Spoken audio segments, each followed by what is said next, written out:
नमस्ते, मैं रंजीत झा और आप देख रहे हैं न्यूज पीआर।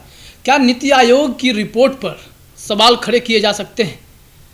जब भी इस बात की चर्चा उठती है और बिहार को फिसड्डी दिखाया जाता है तो मुख्यमंत्री नाराज दिखाई पड़ते हैं, उप मुख्यमंत्री नाराज दिखाई पड़ते हैं। बिहार के कैबिनेट में शामिल कई नेता इस पर आपत्ति जताते हैं कि नीति आयोग की रिपोर्ट उचित नहीं है। जिन मानकों का उसमें इस्तेमाल किया जाता है, बिहार को उसे अलग देखा जाना चाहिए। बिहार भारत का अंग है। अगर नीति आयोग नेशनल लेवल की संस्था है और इस पर कोई रिपोर्ट बनती है तो उसमें बिहार को भी शामिल तो किया ही जाएगा। और बस देखना यह है कि जो मैं इस बीते 3 दिनों से इस पूरे हलचल को महसूस करने की कोशिश कर रहा हूं और उसमें समझने की कोशिश कर रहा हूं कि आखिर नीति आयोग की रिपोर्ट पर इतना बिहार में बवाल मच क्यों जाता है। विपक्ष के लिए मुद्दा तो है, जब भी विपक्ष को इस तरह का मुद्दा मिलेगा और बिहार फिसड्डी दिखाई पड़ेगा तो सवाल तो लोग पूछेंगे ही। अब देखना यह होता है कि लोग इसका सामना कैसे करते हैं, सरकार के लोग इसका जवाब कैसे देते हैं। कई तरीके के जवाब भी आए। कई लोगों ने साफ साफ नीति आयोग की रिपोर्ट पर असहमति जताई है। मैं भी कुछ इसे समझने की कोशिश कर रहा था। यह सब कुछ मैं बताऊंगा डिटेल में कि आखिर नीति आयोग की रिपोर्ट कैसे बनी है, क्या हुआ है और इसमें क्या बिहार को पोजीशंस मिल गए हैं जिसके चलते नाराज़गी है। उससे पहले आपको देखना पड़ेगा कि बिहार के मुख्यमंत्री नीतीश कुमार से जब यह पूछा गया कि नीति आयोग की रिपोर्ट आई है तो वो इस बात को अनसुना करने की कोशिश करते हैं। इससे पहले भी कई बार जब उनसे किसी गंभीर मुद्दे पर कोई सवाल पूछने की कोशिश हुई तो उस पर वह कहते हैं मुझे नहीं जानकारी है, मुझे नहीं पता है। तो इसको लेकर के विपक्ष ने उनका मजाक भी उड़ाया है, वह वीडियो भी शेयर हुआ। आप ये वीडियो देखिएगा। नहीं, क्या बात नहीं नीति आयोग की रिपोर्ट नहीं देखा नहीं, हमने देखा बिहार के बारे में नीति आयोग की रिपोर्ट आई है। नीति आयोग की रिपोर्ट जिस तरह से आई है, बिहार को दिखाया गया है। हमारे सूचकांक में यहाँ तक क्या रहा है, आयोग कैमरा ऊपर कर रहा है। नीति आयोग की रिपोर्ट कौन सी रिपोर्ट है नीति आयोग? हमने देख इस वीडियो को आपने देख लिया। इसके बाद जरा ध्यान दीजिएगा कि मैं एक और वीडियो क्लिप दिखा रहा हूँ। इस वक्त बिहार के डिप्टी सीएम तारकिशोर प्रसाद हैं और इनसे पूछा जा रहा है कि सर जरा हटके एक सवाल नीति आयोग पर क्या कहेंगे। उन्होंने हाथ जोड़ लिया और कहा कि इस वक्त यह सवाल हमसे मत पूछिए। वीडियो देखिए आप। नीति आयोग के रिपोर्ट पर बिहार फिसला। तो इससे आपको अंदाजा लग जाएगा कि बिहार के मुख्यमंत्री और उप मुख्यमंत्री दोनों नीति आयोग की रिपोर्ट पर बोलने से बच रहे हैं। शायद उन्हें नीति आयोग की रिपोर्ट पर भरोसा नहीं है। इसका मैं कुछ एग्जांपल्स भी आपको बताता हूं। नीति आयोग की रिपोर्ट लगातार आते रहती है। तो इसमें जरा देखिए कि मैंने जो एक रिपोर्ट देखा था, उस वक्त 3 जून को एक रिपोर्ट आई थी नीति आयोग की, उसमें भी बिहार को फिसड्डी बताया गया था।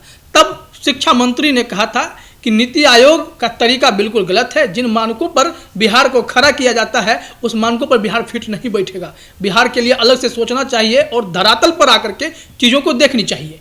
तभी पता चल पाएगा कि बिहार की स्थिति वास्तविकता क्या है, वस्तु स्थिति क्या है। तो उस वक्त एक नाराज़गी हो गई थी। सिर्फ उतना ही नहीं, उसके बाद आपको याद होगा कि अक्टूबर में रिपोर्ट आई थी नीति आयोग की। उसमें हेल्थ को बेस बनाया गया था। उस पर जो रिपोर्ट थी उसमें भी मुख्यमंत्री नीतीश कुमार ने हैरानी जताई थी। उन्होंने कहा था कि आप बिहार की तुलना महाराष्ट्र से कैसे कर सकते हैं। महाराष्ट्र संपन्न है, या ऐसे राज्य जिनकी रैंकिंग अच्छी आई है वह संपन्न है। उसी पैरामीटर पर आप बिहार को भी अगर सेट करेंगे तो काम कैसे चलेगा।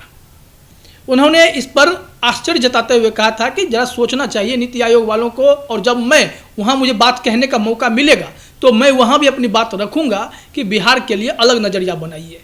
इनका मानना है कि बिहार में विकास खूब हुआ है। कैसे हुआ है इस पर भी हम बात करते हैं और जो नीति आयोग की रिपोर्ट है उस पर भी चर्चा करेंगे।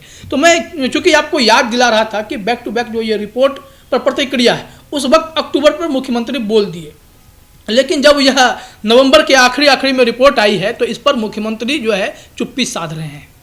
उनका कहना है कि इस वक्त तो कुछ नहीं कहना है, पहले जो उन्होंने कहा उसके हिसाब से बिहार के लिए नज़रिया अलग होना चाहिए। अब जरा आइए वर्तमान में जिन्होंने नीति आयोग की रिपोर्ट पर आपत्ति जताई है, तोप गोले दागे हैं, जरा उनकी हम बात कर लेते हैं।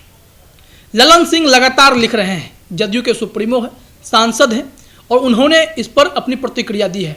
उनके ट्वीट जो है नीति आयोग की रिपोर्ट पर जरा समझिएगा। यह ट्वीट आपको स्क्रीन पे दिख रहा होगा। इसमें उन्होंने कहा है कि नीतीश कुमार से पहले जब नीतीश कुमार ने सत्ता संभाली तब तक बिहार में लालू, बालू और आलू ही बचे थे। उनका कहना है कि बिहार में कुव्यवस्थाएं बढ़ गई थी, जिसके बाद अब नीतीश कुमार इनको दुरुस्त करने की कोशिश कर रहे हैं। इन्होंने कहा है कि हर एक क्षेत्र में विकास हुआ है। नीति आयोग की रिपोर्ट को दोबारा विचार करना होगा कि बिहार की स्थिति क्या है। उनके मुताबिक विकास तो हुआ है। उन्होंने कहा कि 1990 से 2005 वर्सेस 2005 से 2021 आप इसकी तुलना कीजिए, इसके बाद आपको समझ में आएगा कि बिहार पहले क्या था, अब क्या है। इसी पर अब हम आते हैं, क्योंकि हम 2021 में जो इस वक्त रिपोर्ट आई है उसकी चर्चा कर रहे हैं। बीजेपी के एक और नेता है, प्रेम रंजन पटेल, प्रवक्ता हैं, उनसे पूछा गया कि नीति आयोग पर, तो उन्होंने कहा कि यह रिपोर्ट मैं मानता ही नहीं हूँ, या तो बेकार रिपोर्ट है। मांझी के प्रवक्ता दानिश रिजवान ने कहा कि जानबूझ करके कुछ लोग ऐसे बैठे हैं जो बिहार को बदनाम करना चाहते हैं, इस वजह से यह रिपोर्ट इस तरह की बन जाती है। अब जरा देखिए कि प्रेम रंजन पटेल का तर्क क्या है। उनका कहना है कि 2005 की स्थिति और अभी की स्थिति में अंतर देखिए। उस वक्त 18,000 करोड़ का बिहार का ये प्लानिंग बजट होता था, लेकिन अभी जो है वह 2,18,000 करोड़ का बजट होता है। तो एक आकार तो बढ़ा है। जाहिर तौर पर अर्थव्यवस्था अगर बड़ी होगी तो आपके खर्च का आकार भी बढ़ेगा। इसके अलावा कुछ पॉइंट्स को जरा और हम लोग देखते हैं कि जो प्रेम रंजन पटेल कहते हैं कि जो बजट के मामले में उन्होंने कहा कि 54,000 करोड़ रुपए हमें तो सरकार ने दिए सड़क बनाने के लिए। आप देखिए बिहार में सड़कों की हालत बहुत बेहतरीन है। तो सड़कों की हालत बता रहे हैं 18,000 करोड़ को 2,18,000 करोड़ का बजट का आकार बढ़ गया, उन्होंने ये बताया है। इसके साथ ही साथ उन्होंने पर कैपिटा इनकम की भी चर्चा की है कि 2005 में जो पर कैपिटा इनकम हुआ करती थी वो 7,000 रुपये की हुआ करती थी। इस वक्त तो 46,000 करोड़, माफ़ कीजिएगा, 46,000 रुपये की हो गई है। 7,000 रुपये से 46,000 रुपये की पर कैपिटा इनकम हुई है। तो इस अगर बातों को यकीन करें तो लगता है कि बिहार में विकास तो हुआ है। लेकिन नीति आयोग की रिपोर्ट पर को जब मैं पढ़ के आपको सुनाता हूँ तो उसको जरा सुनिएगा। इन्होंने कहा है कि बिहार में आधी आबादी करीब करीब गरीब है। 52% लोग लगभग गरीब हैं बिहार में। गरीबी की हालत है। अब जरा नीति आयोग की रिपोर्ट को गौर कीजिएगा। उन्होंने स्पष्ट लिखा कि यह नेशनल फैमिली हेल्थ सर्वे 4 पे बेस्ड है और सेंसस रिपोर्ट 2011 यानी 2011 की जनसंख्या के आधार पर इस रिपोर्ट को तैयार किया गया है। जो मैप्स लिए गए हैं, जो तैयारी की गई है, तो अब 10 साल का अंतर है। लेकिन इसमें देखिए जो गरीबी में बिहार को अगर छोड़ दें, बिहार, झारखंड, यूपी को बहुत ही गरीब बताया गया है, मेघालय को, मध्य प्रदेश को, तो इन लोगों की आबादी भी ठीक ठाक है। अब हम देखते हैं बिहार के अलावा जो लोग अमीर हैं उनकी स्थिति क्या है। बताया जाता है कि केरल में शिक्षा भी बेहतरीन है और 0.7% मात्र लोग वहाँ पर गरीब रह गए हैं, अब गरीब नहीं है। गोवा में 3.7% लोग मात्र गरीब हैं, 3.8% सिक्किम में गरीब हैं, 4.8% तमिलनाडु में और पंजाब में 5.5%। इन लोगों के पॉपुलेशंस की बात करते हैं तो ये लोग बिहार से काफ़ी आधे भी हैं। कोई लाखों में है, कोई करोड़ों में है, लेकिन ये इसी में सिमटे हुए हैं। तो यहाँ के जो गुणवत्ता है, यहाँ पर जो स्किल्स हैं, सब कुछ बिहार से बेहतर है। तो अगर उसकी तुलना करेंगे तो बिहार से तुलना हो भी नहीं सकती है। लेकिन बिहार में गरीबी 52% है, यह भी उतना पच नहीं सकता है, क्योंकि 2011 के आधार पर आप नहीं चल सकते। इतने सालों के बाद अगर रिपोर्ट बनाने की जो कोशिश हुई है उसमें बिहार के उन तमाम पुर्जों को शामिल किया गया है कि नहीं, इस पर ज़रा गौर फरमाना पड़ेगा। दरअसल इनका कहना है, जो मैं अभी पढ़ रहा था, कि इसके मुताबिक बिहार में 26% बच्चे स्कूली शिक्षा पूरी ही नहीं करते हैं। अब 26% बच्चे स्कूल तब नहीं जा रहे हैं जब बिहार सरकार ग्रेजुएशन पास करने वाली लड़कियों को 50,000 रुपये देने की वकालत करती है, देती भी है। इससे पहले 25,000 दिए जा रहे थे। हर स्तर पर पोशाक, साइकिल का मामला हो, किताब हो, हर चीज़ के लिए सरकार पैसे दे रही है। मिड डे मील चला रही है ताकि वो सुविधा मिले और बच्चे स्कूल आएँ। बावजूद इसके स्कूल में एक लेवल पे जा करके बच्चे पढ़ाई छोड़ रहे हैं, तो 26% बच्चे पढ़ाई छोड़ दे रहे हैं।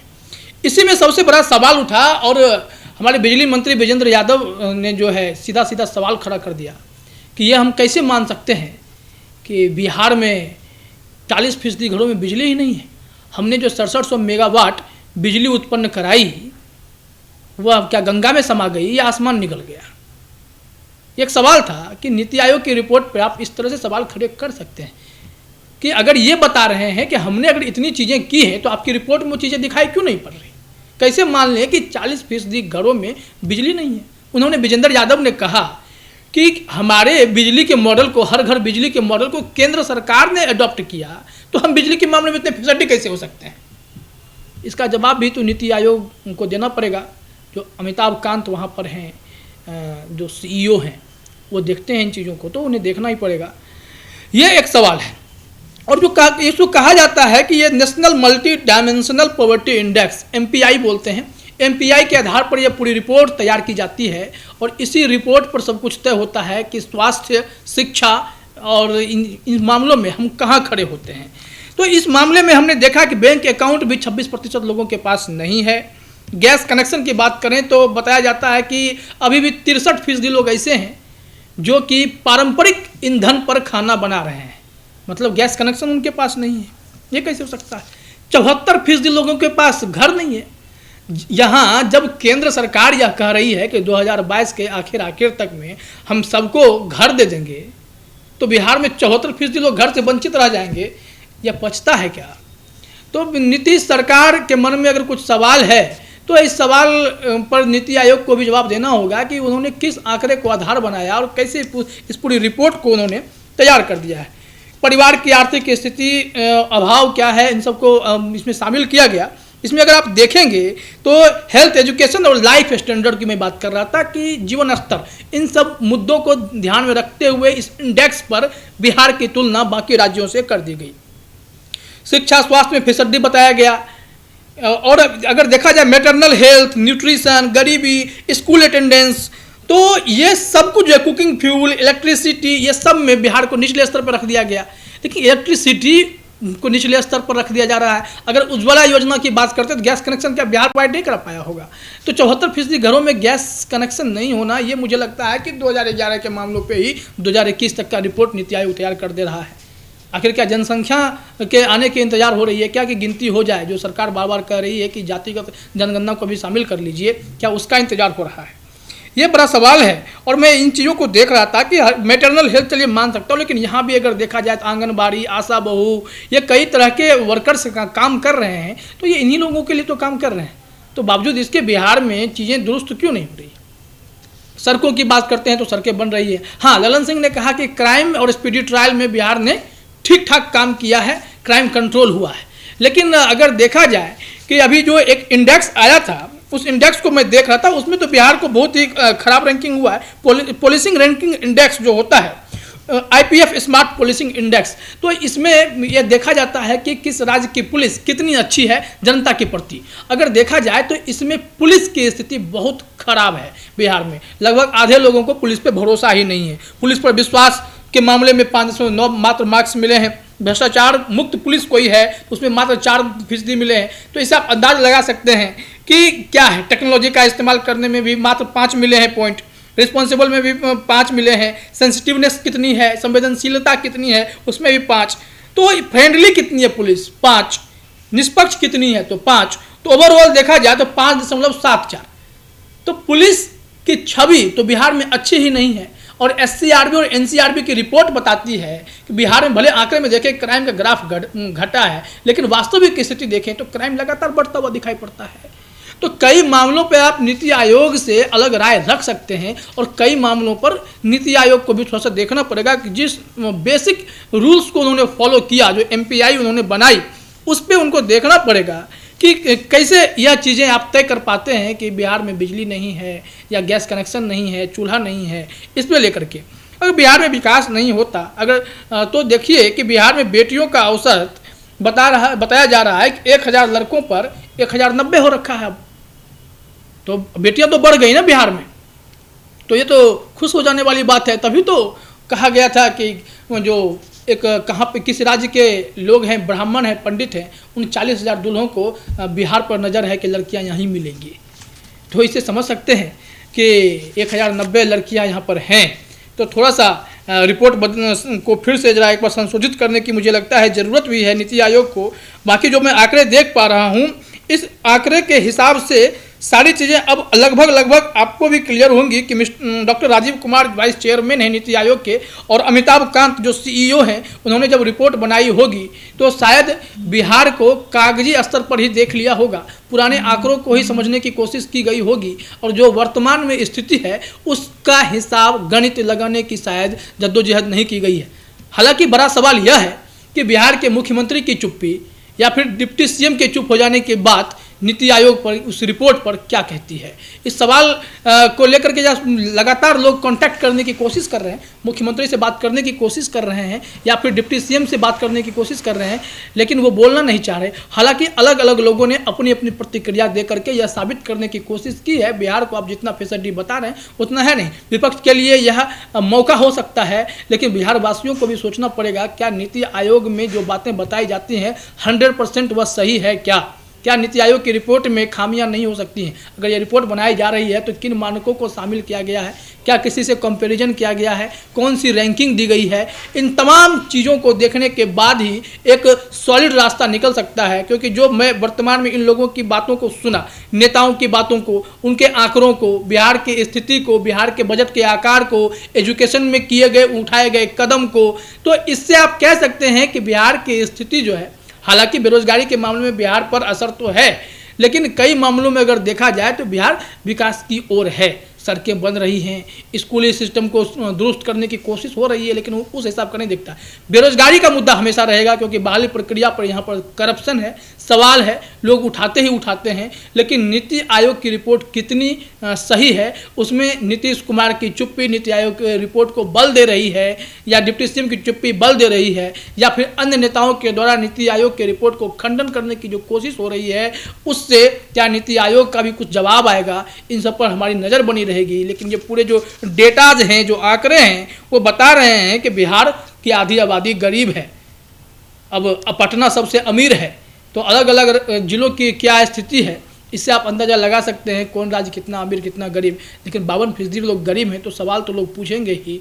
और एक बार अगर इतना ही दिक्कत है तो मुझे लगता है कि बिहार सरकार को भी एक अपना आंकड़ा निकाल लेना चाहिए, एक डेटा तैयार करके देना चाहिए नीति आयोग को कि हमारे आंकड़े ये कहते हैं, हमने भी अपने अंदाज में सर्वे करा लिया है, हर एक मामले पर, हर एक पैरामीटर पर हम इतने पॉइंट्स पर आते हैं, वह रिपोर्ट फिर बाकी राज्यों से तुलना कर लीजिए, तो स्थिति जो है पूरी स्पष्ट हो जाएगी। मुख्यमंत्री भी खामोश दिखाई नहीं पड़ेंगे, डिप्टी सीएम भी हाथ नहीं जोड़ेंगे। फिलहाल इस वीडियो में इतना ही। बाकी खबरों के लिए आप बने रहिए हमारे साथ और देखते रहिए न्यूज़ PR। धन्यवाद।